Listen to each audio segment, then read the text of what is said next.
Well, we're here at the Fish Bites Rigs and Techniques at the CCA workbench. Yes, sir. Dave, we're talking about one of your favorite fish. He's my so favorite. Get fired up. I want to hear about it. Well, first off, we're gonna start talking about this rod and reel here. This is a Penn International 70 VIS. You know, it's machined anodized aluminum body and side plates, stainless steel main and pinion gear, quick shift, 2-speed. It's also got a really cool thing on there that allows you to set your drag. It's got an adjustable little clip here that you can set your strike drag wherever you want it, which is really cool. That is cool. A double drag ratchet anti-reverse, just a really nice heavy reel, and it's on that Penn Carnage 3 rod, an LS2 blank. It's a nice long blank, big enough to reach around the corners, which is very important when you're sitting in a chair. You want the rod tip to be able to clear the corners so your boat captain can make really nice tight maneuvers. It's got custom full rubberized handles on here. Powerful, lightweight blank with all AFTCO guides, so you can put a lot of pressure on it, which you really want to do. And we're going to talk about, you know, that's a 70, and you know, traditionally, you know, marlin fishing, especially in the Gulf of Mexico, that really deep water, big fish, a lot of guys would use 80s and 130s. Well, they did that because of the line capacity.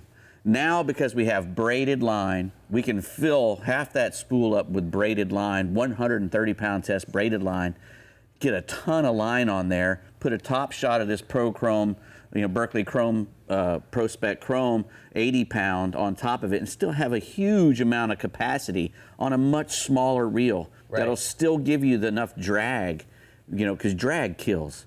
Right. You know, you hear, you know, speed kills. No, drag kills. It really does. And what we want to do when we hook one of those big marlins is we're always in a boat usually. Not many people catching marlins from the shore. So we're in a boat and we want to turn that boat and go after that fish. The fish should never get more than 400 yards away. Right. You know, well, that's the main problem a lot of guys have. They start clearing all their stuff. They don't have it in a position where if they can make a turn without tangling everything up. So you just clear the stuff on the inside of the turn, make that turn, then clear the other stuff as you're running to that fish. You want to be close to that fish at all times. When that fish is jumping like crazy, he's wearing himself out. Or exerting energy. And if we get on top of him really quickly and put that drag up to 50 pounds, he's going to roll over quick. Which you can do that easy in a chair. And you can do it easily in a chair, and because you have 80-pound test line, you still got 30 pounds of extra. Extra drag. Yeah. You know, if your stuff is tight and you've done it all correctly, you should be able to put 50 pounds of drag. If you got 130 on there, you should put up 90 pounds of drag. You can put 90 pounds of drag. A 15-year-old girl can use 90 pounds of drag in a chair. Come on.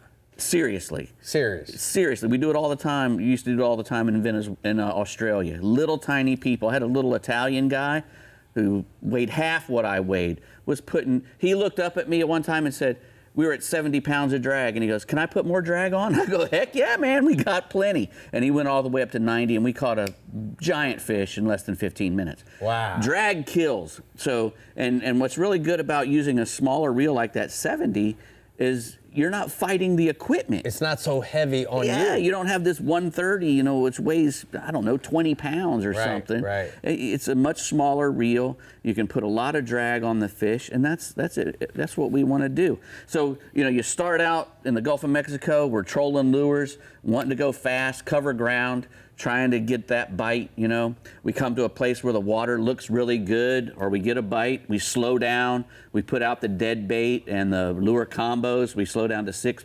knots or so. And if we see a fish jumping or eating tunas, or we mark one on our sonar or our Omni, that's when we put out the live bait. And then we put big circle hook, like these Eagle balls. The 12-aught circle hook. Put it out there with a live bait bridled with that thing right on his nose, and that's the best of all worlds. When you're at the point where you can put the live bait out, you're going to get a bite if you see the fish. So wow, there you go. That was Dave. pretty quick. Wow. I think you drank some Castaway coffee during the break because that was just a caffeinated segment.